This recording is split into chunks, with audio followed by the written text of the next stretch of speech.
మాకు తెలియని విషయం చెప్పరా? అమ్మవారు ఎవరు స్వామి?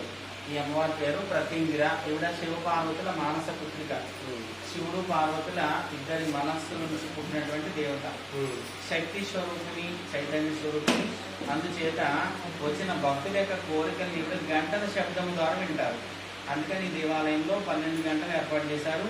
ఒక్కో గంట ఒక్కొక్క రాశికి సంబంధించిన గంట. ఎవరి రాశి గంటను వాళ్ళు 12 సార్లు మ్రోగిస్తే ఆ శబ్దము ద్వారా వాళ్ళ మనసులో ఉన్నటువంటి కోరికల్ని ఆలకించి అనుగ్రహాన్ని ఇస్తారు.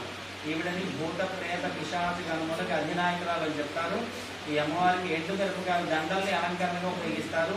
ఎండుగరపకాయలతో హోమం చేస్తారు.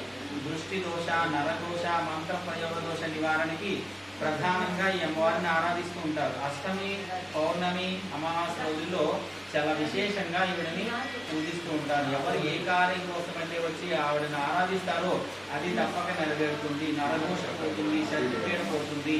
ప్రత్యంగిర అనే నామానికి అర్థం ఏంటి అంటే ప్రతిపక్ష నాశని అని అర్థం. అంటే ప్రతిపక్షాన్ని లేకుండా చేసే దేవత. అలాగే ప్రతి మంత్ర పక్షిని, మన మీదకి వస్తున్నటువంటి మంత్ర ప్రయోగ దోషాలని పట్టుకొని తినేసే దేవత. అందుచేత ఈవిడని ప్రతిపక్ష నాశని, ప్రతి మంత్ర పక్షిని అవడం చేత ప్రత్యంగిర అని పిలుస్తారు. ఈ అమ్మవారికి దేవాలయాలు చాలా తక్కువగా ఉంటాయి. అందరూ ఈవిడని ప్రతిష్ఠించారు. ఈవిడ జోలికి ఎవరు పోరన్నమాట. ఈవిడ అతి తీవ్ర దేవత. మఠపీఠాధిపతి మాత్రమే ఈ అమ్మవారి యొక్క దేవాలయాలు అనేది నిర్వహణ చేసుకుంటారు.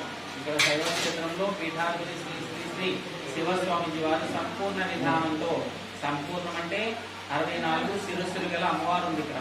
అలాగే 64 త్రిశూలాలు ప్రతిష్ఠగా ఉన్నాయి. అలాగే అష్టభైరవులు. ప్రతి పౌర్ణమి రోజున చంద్రకిరణాలు ప్రసరించే విధంగా శ్రీచక్ర ప్రతిష్ఠతో ఉన్నటువంటి 12 రాశి చక్ర గంటలతో ఉన్నటువంటి దేవాలయము ఇది ఒక్కటి మాత్రమే. శ్రీమాతృ